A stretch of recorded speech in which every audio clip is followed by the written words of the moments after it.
You are listening to the Central Indiana Sports Report, episode 161.2, our boys basketball week in review, a review of all our local conferences with our weekly awards, our top 20 power poll, and an interview with Anderson Prep assistant coach Mike King, Michelle Garmon of the Tipton Tribune, and Elwood Calll-Leader co-hosts. You're listening to the Central Indiana Sports Report with your host, Greg Mengelt. Welcome, basketball fans. Today is January 30th, 2025. It's a Thursday, so it's another day for the Central Indiana Sports Report. I'm your host, Greg Mengelt, and I love Central Indiana sports. Coming to you today from Madison Grant High School. Producer Susie is in the control room in Jeffersonville. Of course, we've changed our format the last couple of weeks.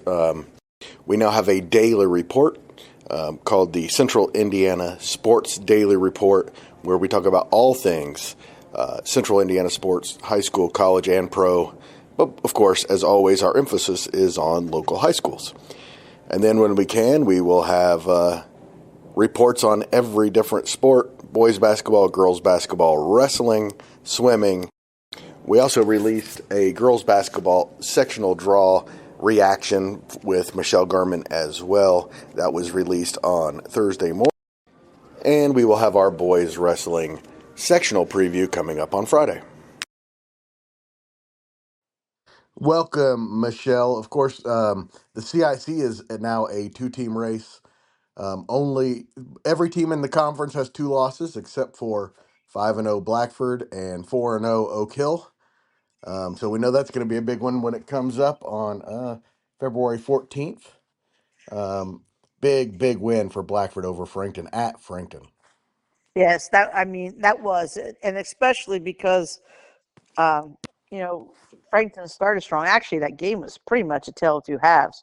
Frankton kind of, they controlled the first half for the most. I mean, they got the lead and maintained, went in at halftime with lead, but then Blackford just came out and they played better in the second half. And one of the things that's bothered Frankton all year in tight, and it bothers them in tight games, and a few is their inconsistency and inability to hit free throws at key stretches. Oh, it was so hard to watch, especially for a team that shoots pretty well. Yeah, and like I said, we've talked to Brent.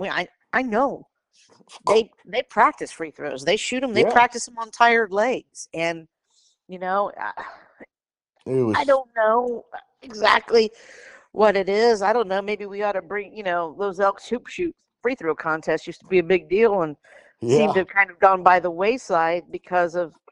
But you know what? I will say this, Greg. I do think where it hurts is I think travel ball has become too big for young kids. They don't learn. They don't shoot with. They play with balls that are too big for their hands and definitely too big for them when they first start out shooting. They develop bad shooting habits, and I would lay you odds that travel coaches, youth coaches, and especially if they're not coaches, you know what I'm saying? If they're parents that are wanting to do it, or if they're just they don't spend a lot of time, I'm going to guess, on developing free throw shots and teaching kids the proper stroke.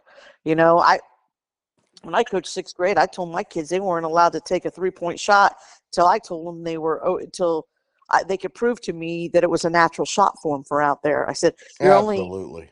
I said the only exceptions to that rule are at the end of the quarter when you're just teeing it up.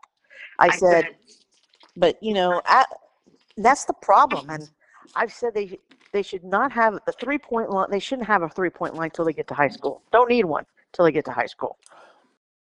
Oak Hill beat Alexandria 59-38. They've been playing really well. They're now 4-0 in the CIC. Won 5 straight. They also beat a Southwood team that was supposed to be pretty good, 72-33 at Southwood last Tuesday. Yeah, Oak Hill they're good. Jace Tonigal is really good. Yeah, I said he had a phenomenal week.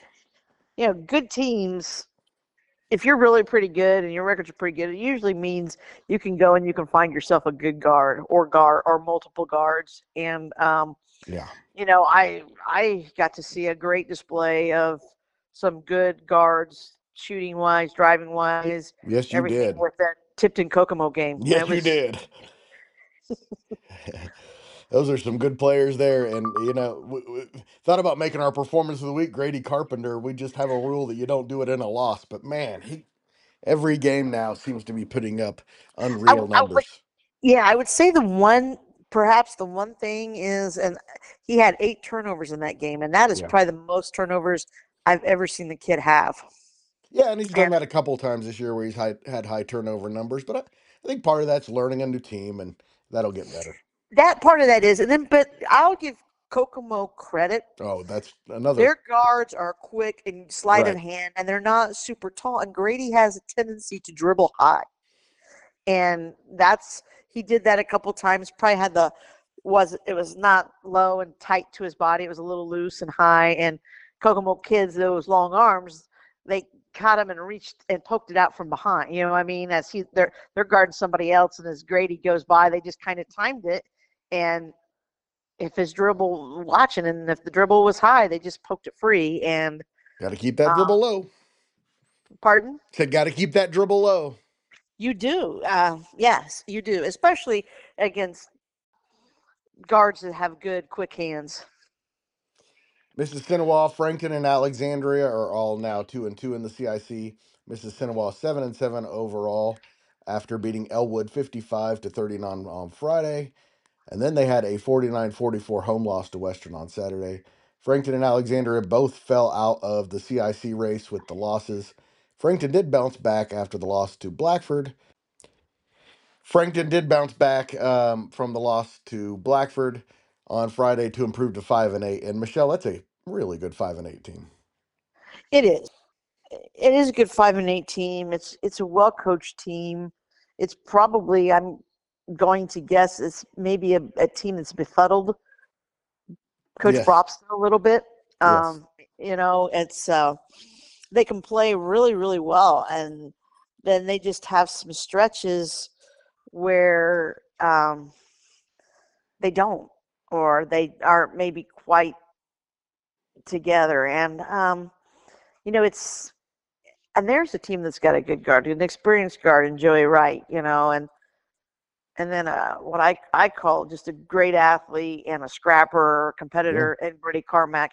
And Great then leader. they've got a young and up and coming post player in Trey Bennett. Just gets better and better every week. They're going to be dangerous in the postseason, I think. They very well could be. And Madison Grant beat Eastbrook 46-41. Big win for Madison Grant. They're now 5-7. It was the Argyle's first win against a Grant County team this year. Wow. Yeah, that's an I mean, Madison Grant, I think, is kind of maybe an interesting team a little bit. They've got they've got kids that have probably experienced some success in some other sports, and I think because of success in other sports at Madison Grant, I think they're highly competitive kids. Yes, they are. And they're very athletic kids and smart kids. They just aren't very basketball skilled.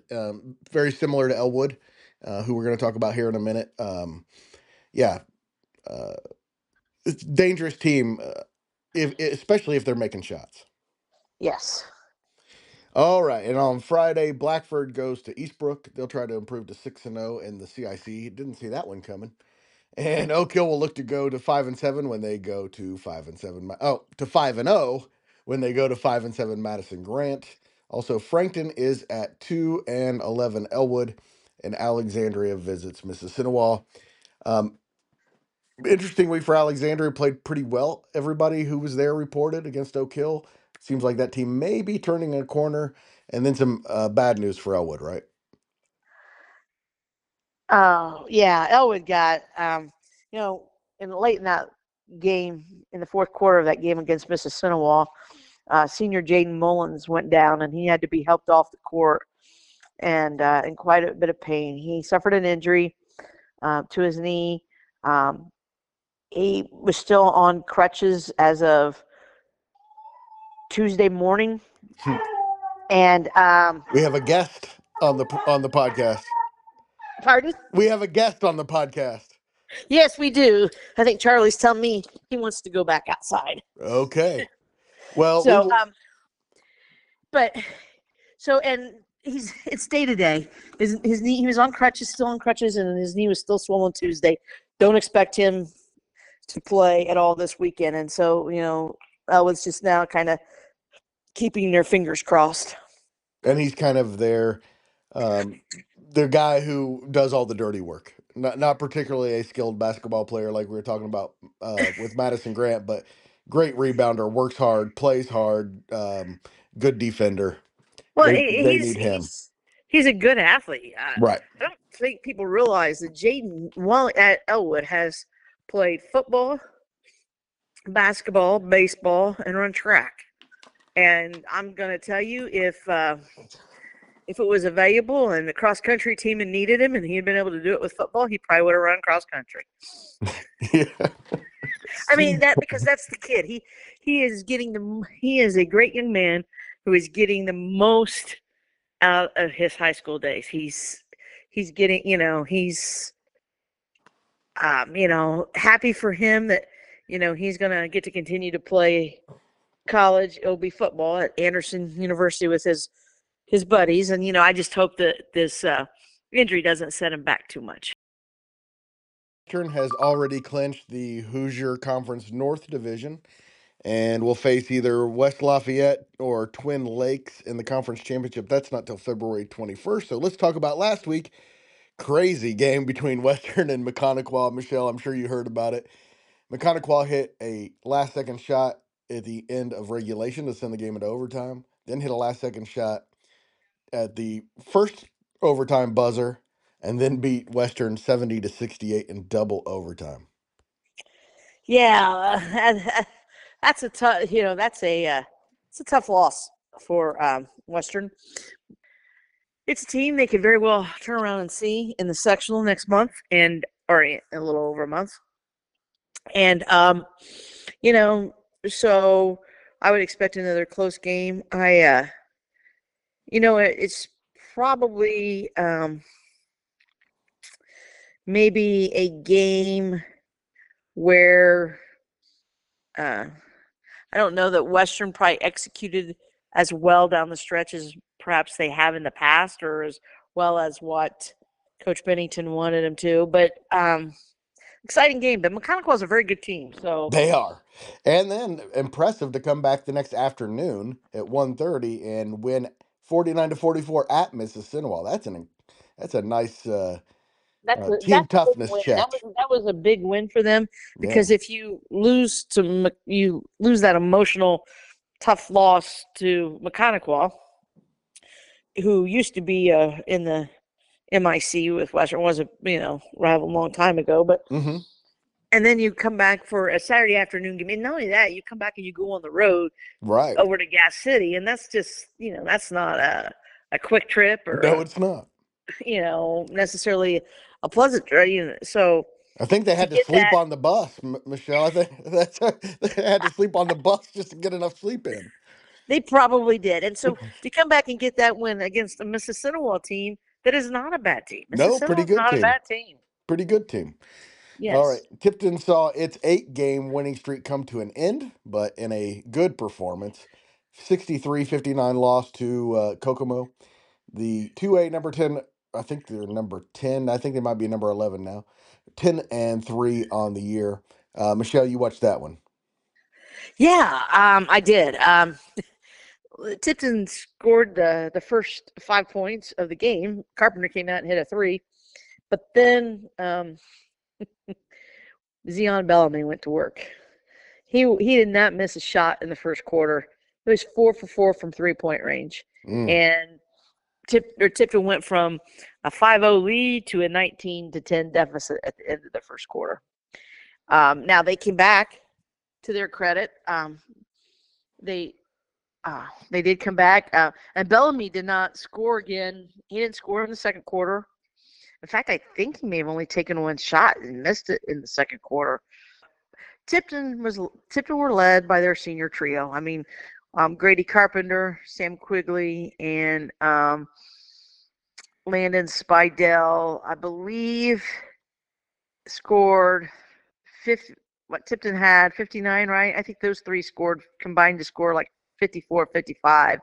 So Tipton's other kids, they've got to be able to convert shots, become a little bit more consistent. I know Peyton Aller had he did a nice job defensively, and he led Tipton with 9 rebounds, and he's a 6'2" sophomore guard. Grayson McFalls is 6'8". He had, I mean, Aller did have a layup, and McFalls had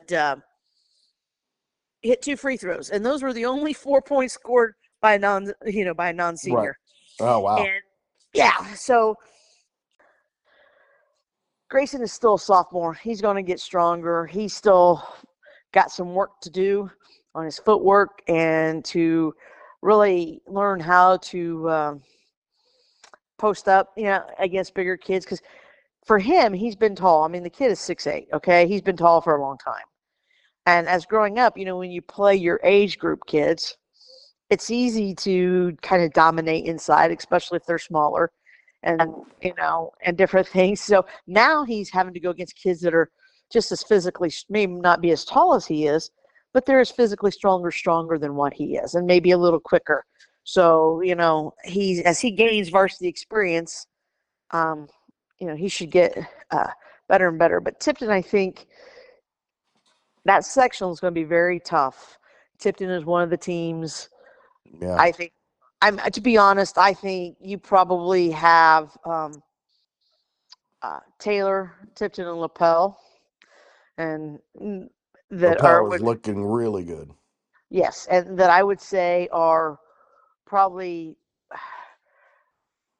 the favorites to win. But you can't count out Frankton because they're hosting the sectional, and the Eagles, can put it together. So, but I do think that sectional is pretty much a. I forget Sheridan's in that sectional too. That's so right. Yeah. That's the bit of the unknown, and yeah, I think 5 of the 6 teams probably think they can win it if they get the right draw and yes, and are playing well at the right time, and so yeah, I certainly think that would be the case. Well, and here's the thing. There's not really an easy game, because trust me, Ryan Van Skyalk will have Elwood ready to play. He'll come up with a plan for whoever they're playing, and my guess is what he's going to want to do is to really slow down and control tempo of that game. And again, depending on the news with Jaden Mullins, how he comes out, I could see them really maybe not so much, but Dean Smith's old 4-corner offense, I don't think you go that thing, but where you control tempo that much, I think you could see that happening, and I think Elwood would practice it and be very good. They gave Tipton a good challenge last year in the sectional opener, just by slowing the game down. They did the same thing to Taylor 2 years ago, so Ryan knows how to have those kids ready to play.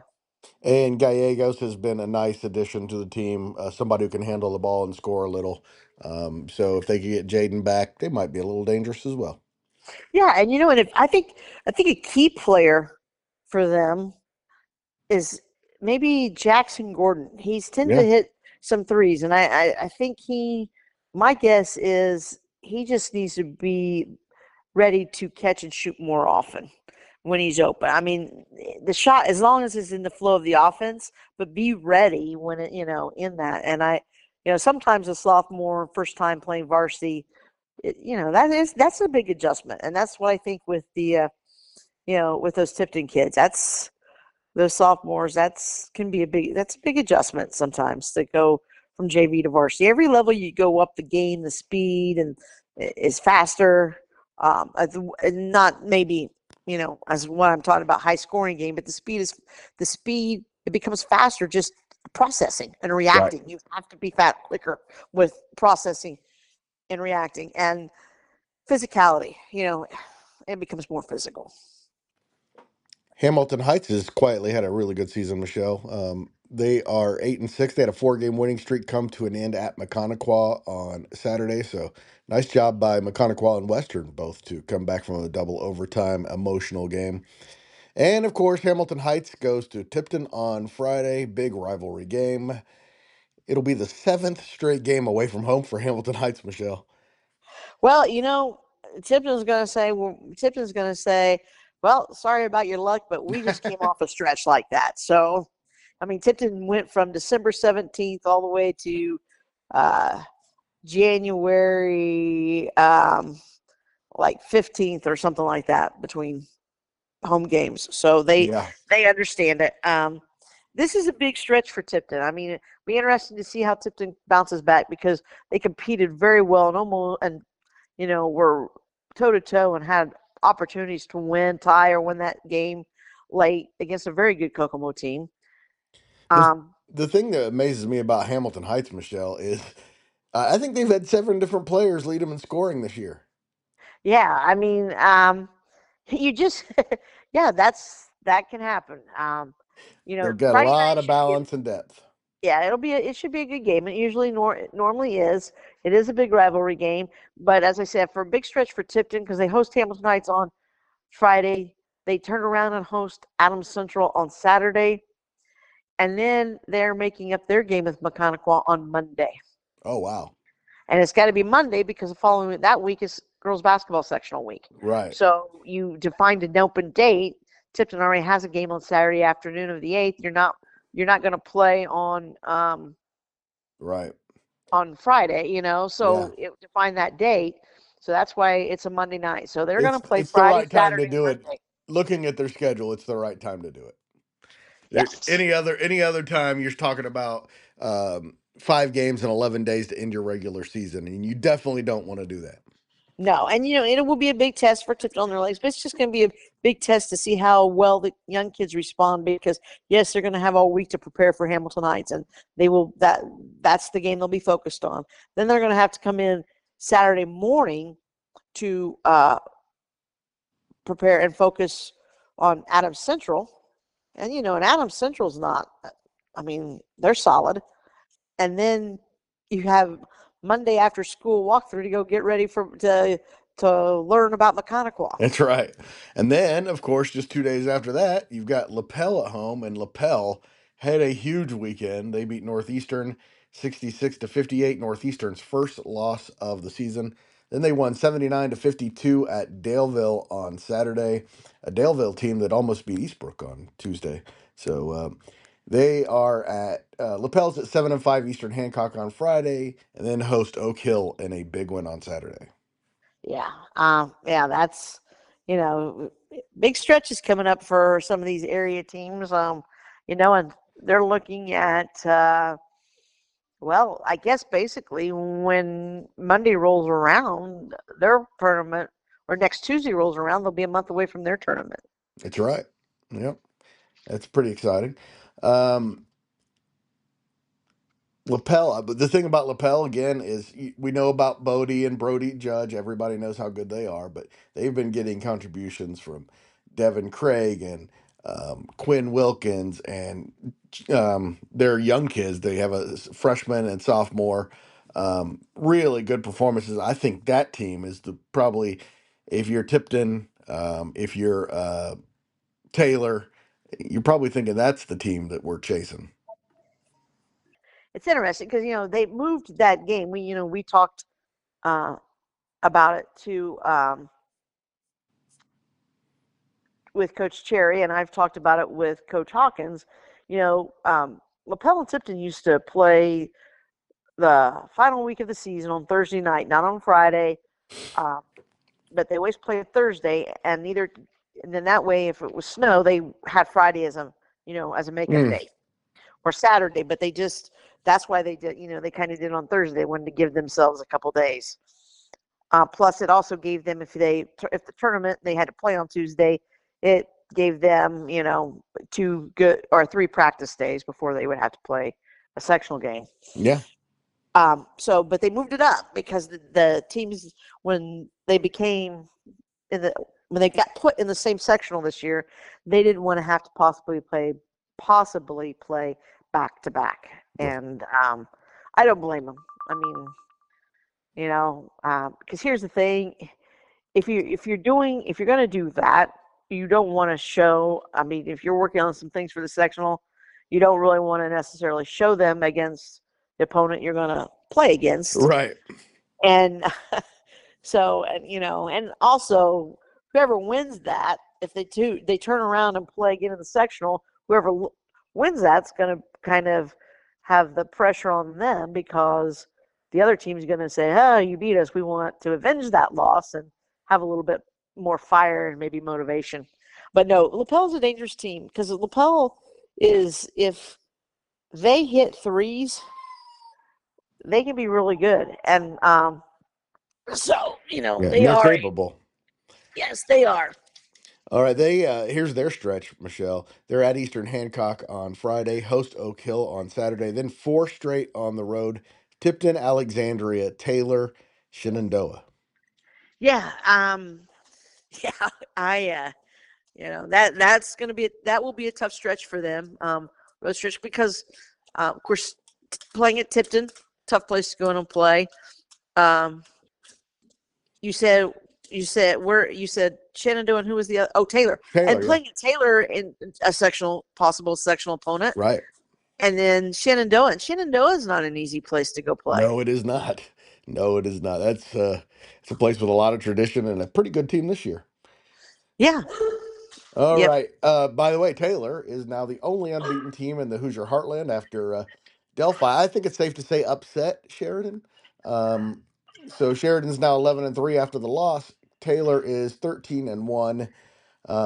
And Taylor hosts Sheridan on Friday. Yeah, that's that should be a barn burner. Yeah, we got some big ones on Friday.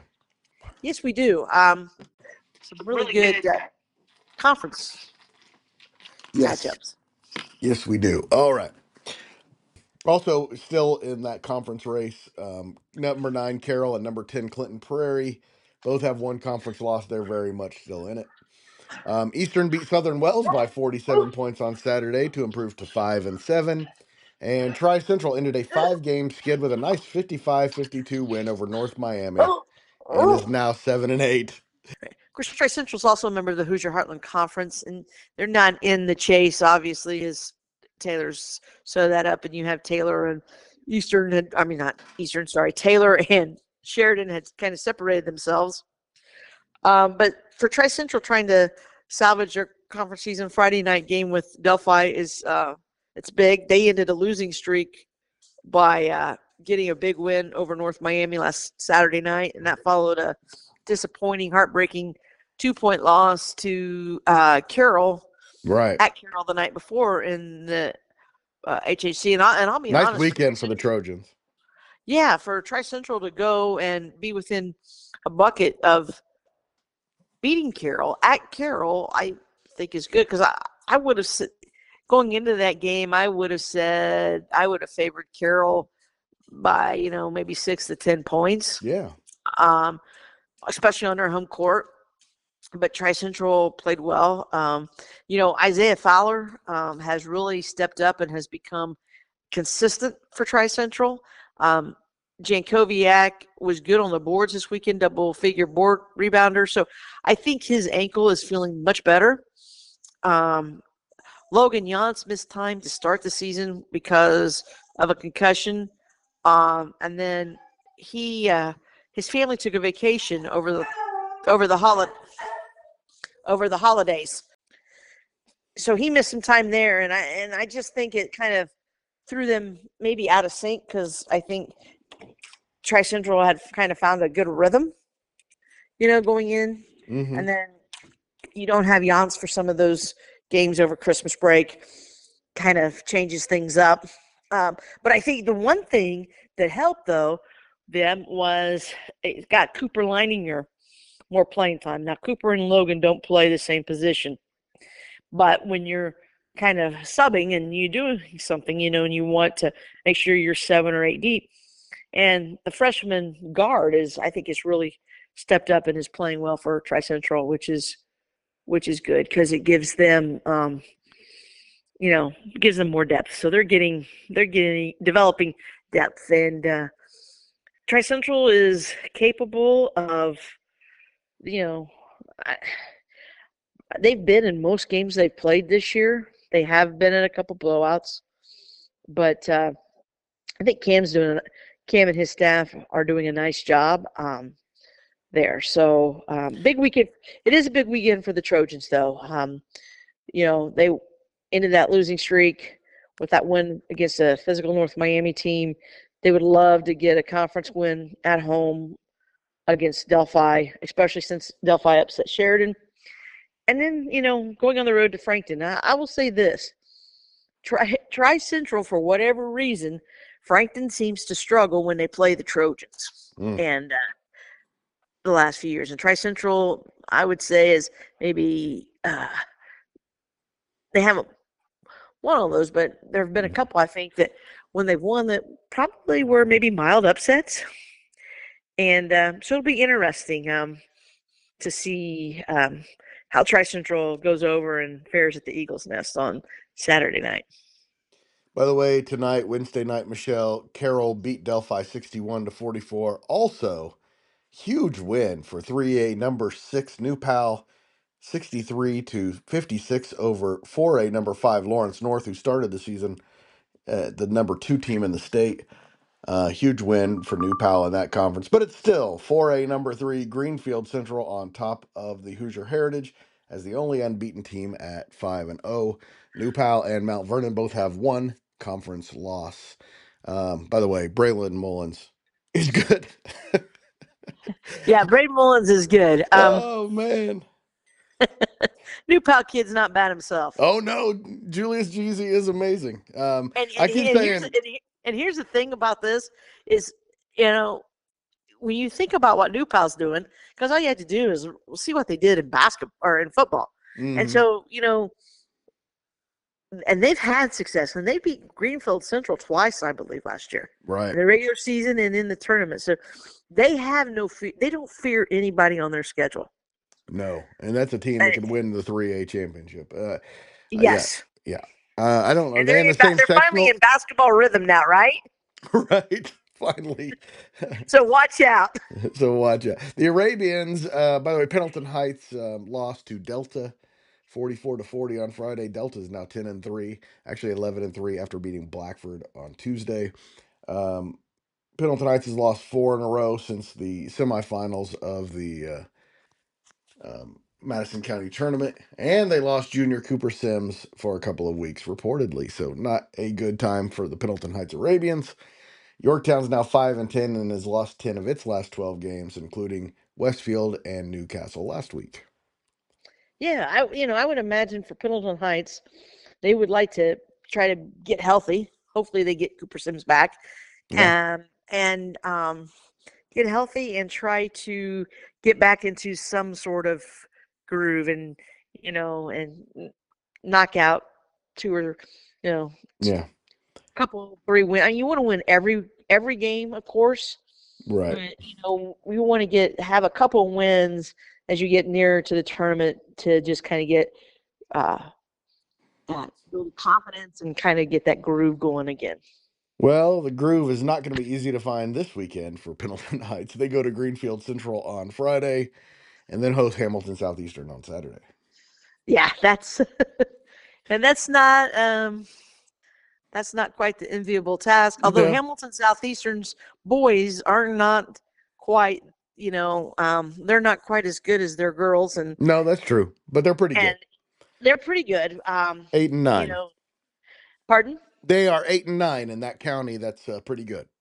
Yeah, that's pretty good. They've had some really strong years before, but it seems like that at least when it comes to basketball, if Fishers is really strong, Hamilton Southeastern is down a little bit. If Hamilton Southeastern is really strong, then Fisher's may be down just a notch. However, when those two teams play each other in any sport, it's just throw out the records. The little run you're talking about, Michelle, I think their last 6 games, they can win all of them. Yorktown, Mississinawa, Whiteland, Newcastle, Muncie Central, and Centerville. So they could get on a run there late in the season, although 4 of those games they could lose probably as well. So, but 5 of those, they would definitely have a chance to win all those. Yes. 4A number 5 Anderson has been looking really good, but they had a week off last week. Their last game was January 18th when they beat Hamilton Southeastern 65-56 to improve to 13-1. They've won 9 in a row, including a 63-60 NCC win over Lafayette Jeff on January 17th. That was a big conference win. It's their only conference game so far, and they're the only league unbeaten team. Jeff, Marion, and Kokomo are all still in the race with 1 loss. Jeff and Marion are both 2-1, despite Marion's 6-game losing streak. They lost 78-39 to Lafayette Jeff on Saturday. Ugh. Kokomo is 1-1 and appears to be the top contender to Anderson, don't you think? Probably. Although I'm going to say this, and I'm going to go out on a limb and say this. Watch out. Anderson could go into their sectional overlooked, and it's 23 hours. And I think if that happens, they could stun people. It's a team that Anderson is a team you can't overlook because I do believe they're talented enough to win that tournament. Yeah, they have everything a good high school team needs. They have good athletes. They have size. They have strength. They have senior leadership. They're almost all seniors, in fact, in the starting rotation. They've got a good coach who's proven himself. They've got everything it takes to have a good tournament run. Yes. By the way, Kokomo is 12-4 overall and 1-1 in the NCC. Eastern Hancock upset Shenandoah 59-47 Friday in Middletown to kind of shake up the Mid-Eastern Conference race a little bit. Now top-ranked Wapahani is the only unbeaten team in the conference.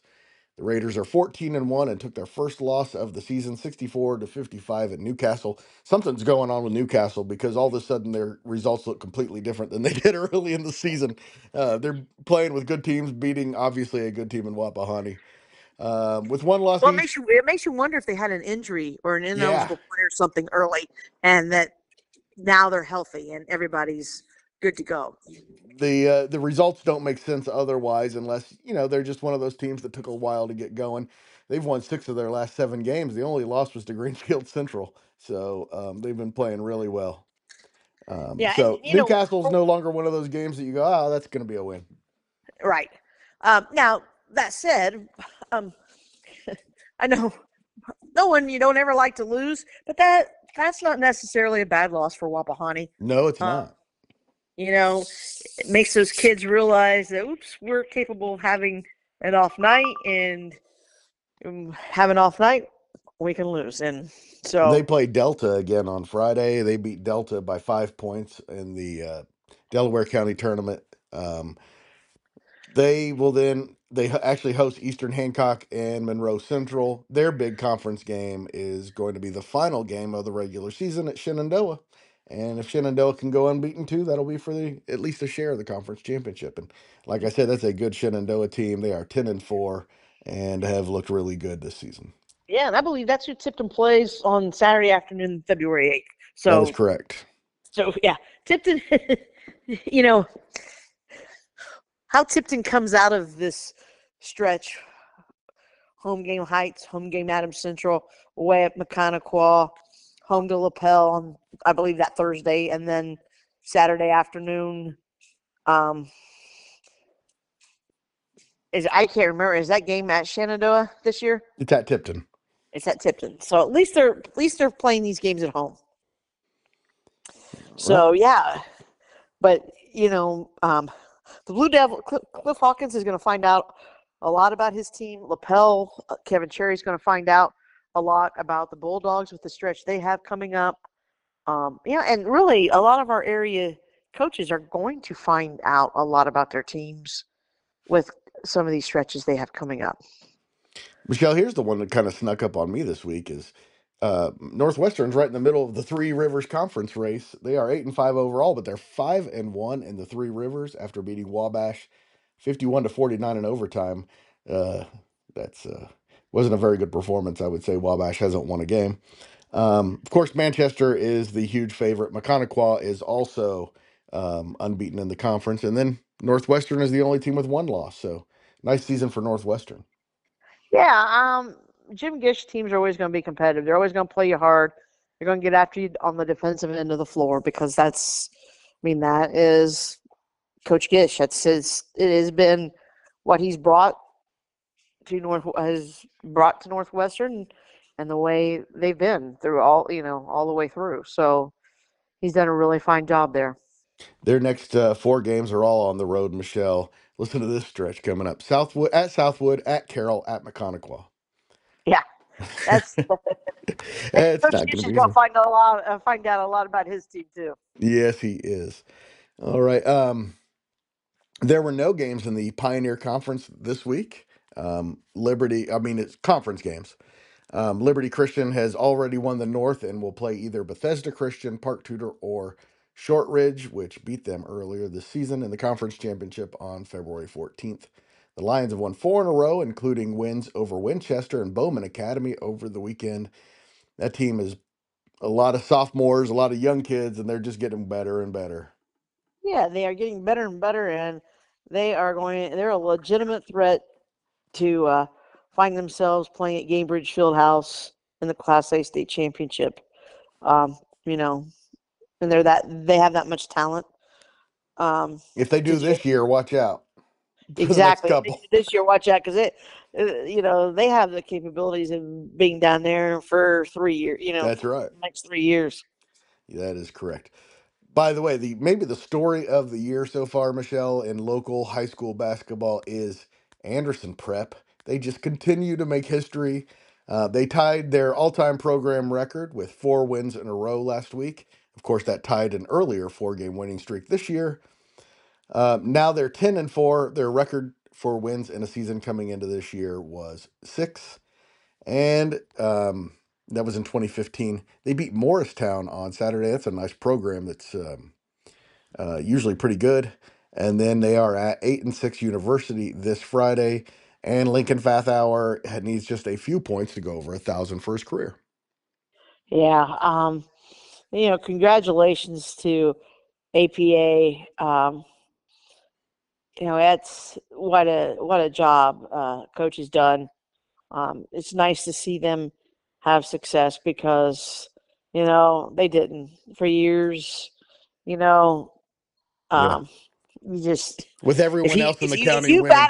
if you had them on your schedule and you were above average or good, that was almost one you could count on just going ahead and marking the W. By the way, it's not like Anderson Prep has filled its schedule full of easy games either. I mean, No, of course they have some of those games like everybody. That's a pretty easy win, but not very many. And they certainly haven't had very many lately. And Michelle, I talked with Anderson Prep assistant coach Mike King earlier this week about his team's incredible season so far. Coach, coming into the season, I'm sure you and Coach Fathauer and the team expected to have a pretty good season, but I mean, you're at 10 wins, the most recent win coming over a Morristown program with a ton of history and tradition. Just an amazing season you guys are having. Yeah, you're right. I mean, when we got together at the beginning of the season, we thought, this could be a special one. We thought things could, a few things had to go our way, of course, but um, the boys have been fantastic. They've come in, they've worked hard. They kind of see the fruit of their labor, so to speak, now, and so we're excited. Obviously, we still got a ways to go. Still a few, got some tough games coming up, and we're happy where we are, but certainly, want to continue the success. Yeah, 4-game winning streak, and all of these programs, have deep traditions. Blue River, Tri Central Union, Morristown, and to run off 4 in a row against those and doing it with a lot of balance and a lot of efforts from a lot of different guys. Yeah, we thought, again, coming into the season, you take a look at your schedule and you're like, well, this game's going to be tough. This game maybe not as tough, but still got to win it. Those types of things. And Mm-hmm. when we go and we look at the Morristowns, the Blue Rivers, Liberty, even though we didn't win that game, we kind of thought, we've got some chances here to kind of see where we're at, and we've done really pretty well. I mean, obviously we've had a few slip ups along the way, but looking forward, we're excited, but we've got some work to do, and we're ready to go. And a really tough one coming up on Friday. A really pretty good University team on the road. Yeah, University is one of those programs that's been the top kind of our half of the conference. The Pioneer Conference is split into two divisions, and University and has been right at the top of that of the conference for as long as I've been around, and so Right. it's going to be it'll be a challenge for us. It really will, because they're well coached and they play well. I've seen them play a couple of times already, 2 or 3 times, and certainly a challenge I think our kids are up to and are up for, and it should be a good one. Should be a good one. And my math's not very good. That's why I was an English major. But seems like you might be having some more history coming up here real soon, right? Yeah, we're hoping to. We, Lincoln has done just a great job. Lincoln Fathauer is Coach Fathauer's son, and he's a senior, one of 5 seniors that we have. And he has done a phenomenal job at working on his game, trying to be as good as he can be. And so hopefully, cross your fingers, he's going to cross the 1,000 point mark here within the next game or two, we think. And then again, kind of forecasting, I try not to tell him this too much, but the all-time record for boys is within reach for him. So okay. we're good to know. We're hoping. I'm hoping, and Jack Scott, Coach Corey Scott's son, currently holds the record. Okay, and that was he's a my great next guy. question. Yeah. Jack Scott's a phenomenal young man, and so I'm really excited for Lincoln. Hopefully, he gets to do both of those feats, and it's within reach. And so, he's worked hard at his craft, and I'm excited for him. And how far? How far is he from 1,000? Yeah, 11 points, I think. All right, so hopefully on Friday night, definitely this weekend. If he doesn't, something went horribly wrong. Well, So, that's the plan. Hopefully, he gets it, and sooner rather than later. yes, sir. All right. Well, thank you so much for your time, and we always look forward to hearing about the Jets and what an amazing season you guys are going through.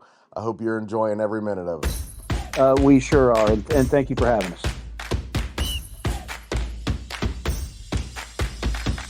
You're listening to the Central Indiana Sports Report with your host, Greg Mengel. All right, Michelle, thanks for sticking with me as I go through the weekly honors and our Central Indiana Sports Report single game performance of the week is Blackford senior Gage Baker's 25.8 rebound performance.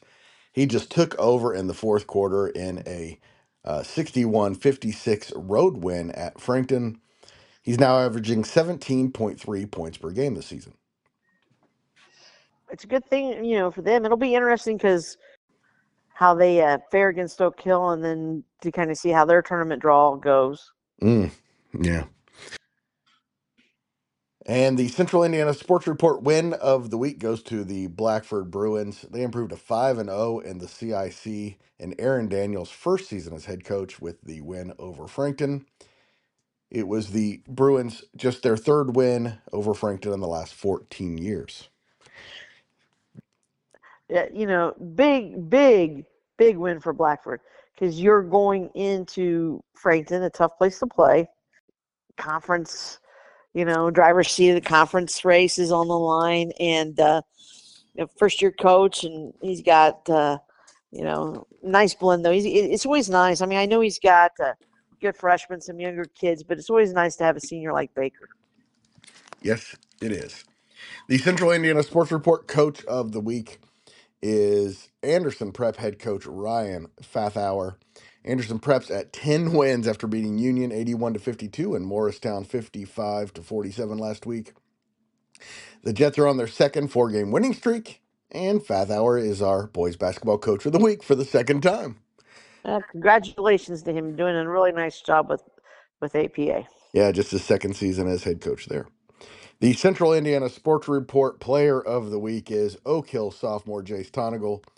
Last week, Michelle, he averaged 18.5 points, 10.5 assists, 5 rebounds, and 3.5 steals. He had 16 points and 17 assists, 4 rebounds, and 3 steals against Southwood. Then in the win over Alexandria, he finished with 21 points, 6 rebounds, 5 assists, and 4 steals. I guess the big question for Tonigal is going to be, is he going to go play for his dad at Indiana Wesleyan? Yeah, I would think that's a very good possibility. The Central Indiana Sports Report team of the week is the Lapel Bulldogs after they knocked off 2A number 10 Northeastern from the ranks of the unbeaten 66-58 on Friday. Then they won their third game in a row 72-52 at Daleville to improve to 9-5 on the season. They've won 5 of their last 6 games and are now ranked 14th in Class 2A. Good weekend. Very good weekend. That's a very good weekend. All right, Michelle, I'm going to go over the top 20 power poll starting at number 20. I will go slowly, so if you have anything to say, feel free to drop in. The top 20 is the same 20 as last week. Eastbrook is just outside the top 20 at 7-7. All right, Muncie Central is number 20, Northwestern 19. They flipped places last week. Got Anderson Prep at number 18 and Frankton at 17. Pendleton Heights, this is probably unfair, Michelle, but I dropped them from number 5 to number 16. That's probably too far, but a lot of other teams have been playing well, so. Mississinawa falls from 13 to 15, and Hamilton Heights moves up 1 spot from 15 to 14. Blackford is one of the big movers of the week, going from number 17 to number 13. Liberty Christian also up from number 14 to number 12. Marion dropped 5 spots from number 6 to number 11. They're now 6 and 7. And Lapel is number 9 at 9-5. I'm sorry, number 10. Sheridan is 11 and 3 and moved from 12 to 9 this week. Oak Hill moved from 11 to 8 and is 10 and 3 on the season. Tipton moved up 3 spots despite a loss. By the way, it's been 2 weeks since we had our last power poll, so that's why when Sheridan moved up 3 spots despite their loss this week. This has been over the last 2 weeks. Tipton has moved from number 10 to number 7. They are 10 and 3 on the season. And Western, which beat Tipton, is number 6, and they move from 9 to 6. Taylor is up from number 8 to number 5. They are 13 and 1 on the year. Delta is number 4 at 10 and 3. Kokomo is 3rd at 12 and 4. Number 2, Wapahani is 14 and 1, and number 1 for the first time this season, although I've called them 1B for the last 3 weeks, is the 13 and 1 Anderson Indians. Your thoughts, Michelle? Oh, I think you've done nice with the rankings and everything, and so I think that you placed them well. It's been pretty easy because pretty much every team that's in front of the others has beat the other team. So for the boys, it's been pretty easy so far. Yeah, and I think as you're going through there and you're ranking them, and I'm going through and I'm just thinking different thoughts, and I'm thinking, fans of basketball and high school basketball are they need to get out and see some of these area teams, because there are a lot of good players in this area that are fun to watch. Yes. You have Grady Carpenter at Tipton, and I'll put Sam Quigley in there because Sam hit some big threes against Kokomo, but his energy on the defensive end of the floor, the scrapping, getting after it. Sam is one of those kids that's gotten better every year, and I think is really taking advantage and giving it all his senior year, his final year. And then we have Jace Tonigal at Oak Hill. Yeah. Let's talk about Taylor. They got a trio that's Yes, unreal. they do. And Sheridan's got a couple really good players. Sheridan's got a nice, deep, balanced team. I like that. And Sheridan's got a lot of potential this year, and their program's in really good shape. Yes, and then of course, and then Kokomo. Oh my gosh, you've got Bellamy, who I could see him making an Indiana All-Star team this year. He has got such a quick release and such a pretty stroke. And he's a good distributor, and he's a good go back on defender. the IHSA, huh? I said, and he's a good distributor, and he's a good defender. Oh yeah, I mean, I was gonna say if you wanted to just go back because the game is on IHSATV.org or on that app. Yeah. So if you would go back and you just watch his first quarter performance against Tipton, it was something else. It is, and so and then Anderson. Oh my, they've got talented kids. Right.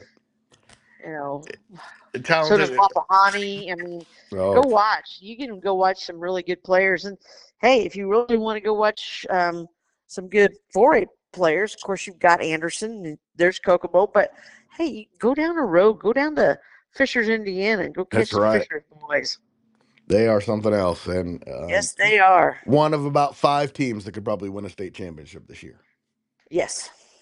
And definitely the favorite going into it, without question. Of course, Jeffersonville, I think, is as talented as they are. It's just they have not been healthy, and if they get healthy, who knows what's going to happen there. Of course, I'm a little biased. It's been my hometown for the last 20 years, and great group of kids. So I hope Jeffersonville does well too.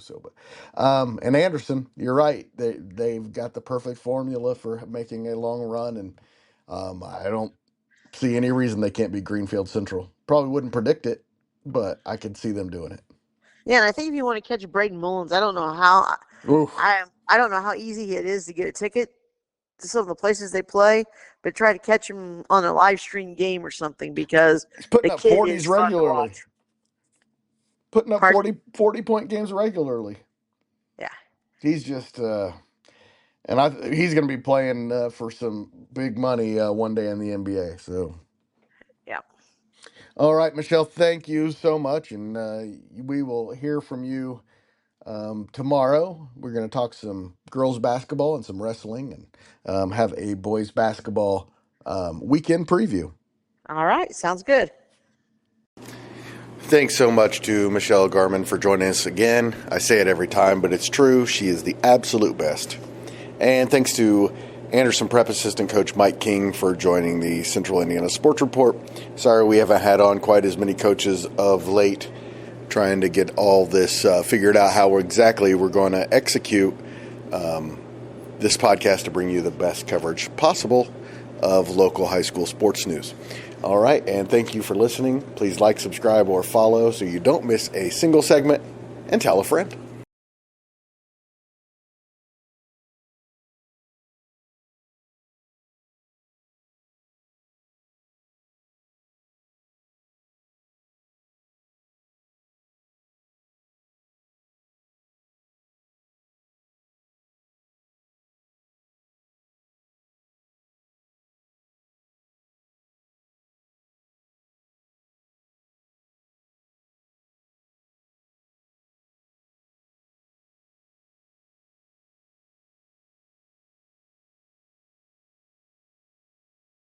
Central Indiana Sports Report is a product of ITG Media and